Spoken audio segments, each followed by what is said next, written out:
Сәлем достар, қалдарыңыз қалай? Сіздермен бірге өнерлі ана. Бүгін біз сіздермен керемет пайдалы дүние жасайтын боламыз. Егер де достар, сіздердің үйлеріңізде қалдық маталар қалған болса, бұларды лақтыруға асықпаңыздар. Бұның да пайдасы бар. Бүгін біз сіздермен дәл осындай маталардан осындай әдемі резинкалар жасайтын боламыз достар. Қараңыздар, қандай әдемі пышный құлақшындарын қараңыздар, қандай ерекше әдемі болып шығады. Бұны біз салоха резинкалар деп атаймыз. Бұның сіздер кез келген түрін жасап аласыздар достар. Егер де қалдық маталарыңыз болса, бұны өздеріңізге, қыздарыңызға, достарыңызға да сыйлық ретінде ұсына аласыздар. Резинка өте тамаша ұстайды, өте тамаша тартылады. Қараңыздар, қандай ерекше. Ал ендеше бастайық, менімен бірге болыңыздар. Ал достар, бізге не қажет? Ең алдымен сызбасын дайындап алыңыздар. Сызбаны мен сіздерге қазір видеода тоқтатып көрсететін боламын. Сол кезде скриншот жасап алыңыздар. Ең алдымен астына мінекей осындай ұзын жолақша дайындаймыз. Оның ұзындығы 38 см, ені 11 см. Әрі мінекей құлақшынды сызба бойынша сызып аласыздар. Содан кейін одан екі бөлшек дайындайсыздар, бір-біріне қарама-қарсы. Ал мынандай жолақшадан біреу ғана дайындайсыздар. Содан кейін бізге резинка керек болады. Ені 1 см, ұзындығы 14 см. Мінекей осының барлығын дайындап алғаннан кейін ғана тігін машинамызға барамыз. Ал достар, енді қараңыздар, мінекей ұзын жолақшаның беті өзімізге қарап тұр. Соның шетін 1 см-ге ары қайырамыз да, бетін қаратып, былайынан бүктейміз. Сонда мінекей мына жері 1 см-ге қайырылып тұр. Осы жерден қазір ұзыннан тігеміз. Ал астыңғы жағын қайырмаймыз. Міндетті түрде басында, соңында закрепка жасауды ұмытпаңыздар.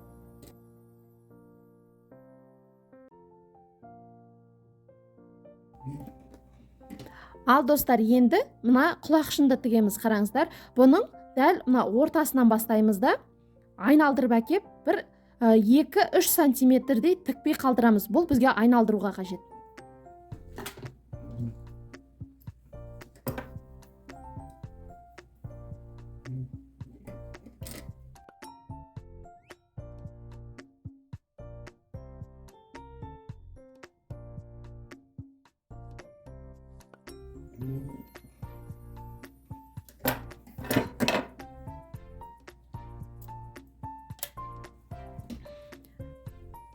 Ал мінекей достар, тігіп алдық. Ендігі кезекте осы айналымды кішігірім тіліктерге тілеміз.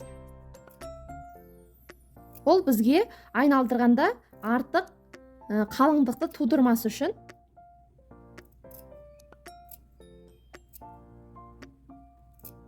Содан кейін мінекей екі бұрышын сәл қиып алып тастаймыз. Әдемі бұрыш шығу үшін.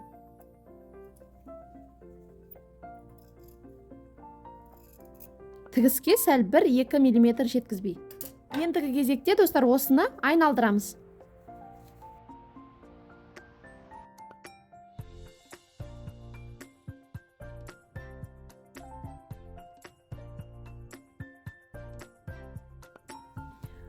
Мінекей достар, құлақшынды айналдырып алдық. Келесі кезекте қалай тігеміз? Қараңыздар, бұл мінекей әртүрлі болып шығып тұр. Одан қорықпаңыздар. Қазір шетін әдемілеп өңдейтін боламыз. Бұндай түсті цветной жіптермен әдемілеген өте әдемі көрінеді. Қазір осы ортасынан бастап тігеміз 1 мм-ге.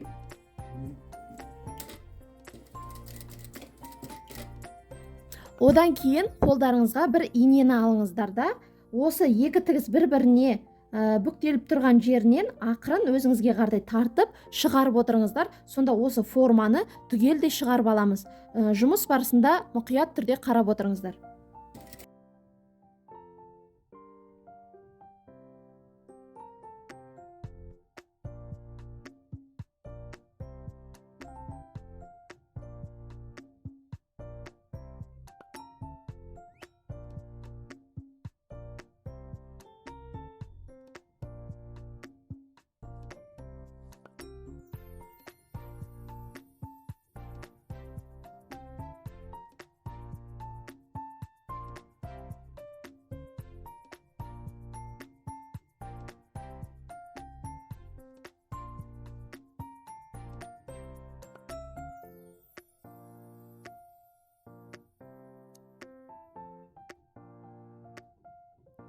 Ал достар, құлақшынды тігіп алдық. Ендігі кезекте осы жолақшамызға резинканы өткіземіз.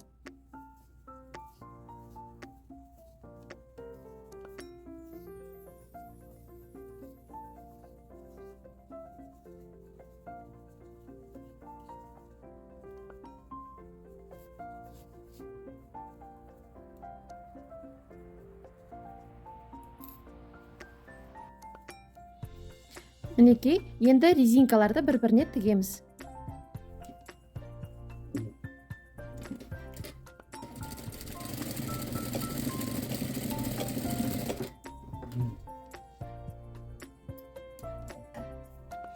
Резинканы міндетті түрде бірнеше рет тігіңіздер. Ендігі кезекте қараңыздар. Бағана сіздер бір жағын 1 сантиметрге қайырған болатынсыздар. Мінекей, ол мына бір жақ шеті.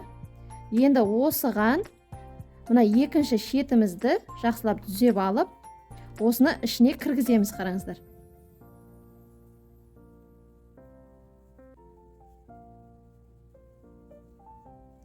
Осы жерде түйреп алсаңыздар болады, немесе бірден қолмен ұстап тұрып, шетіне 1 миллиметрге тігіс түсіретін боламыз.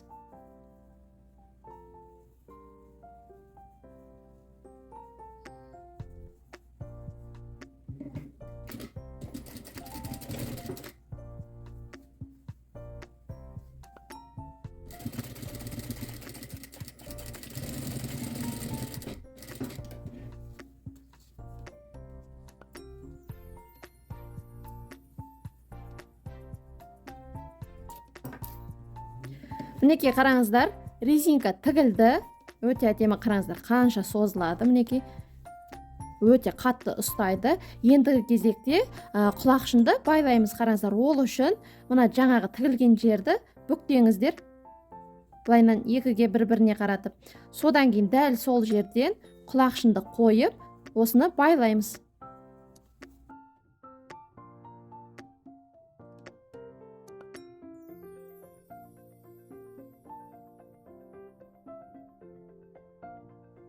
Ал мінекей достар, қараңыздар, әдемілеп байлап алдық. Екі жағын жақсылап тарттық. Қараңыздар, қандай әдемі пышный резинка болды бізде. Қараңыздар, артық тігістері жоқ, өте жақсы ұстайды. Осының кез келген размерін жасай аласыздар, егер де лекалын сызып алып үйренсеңіздер.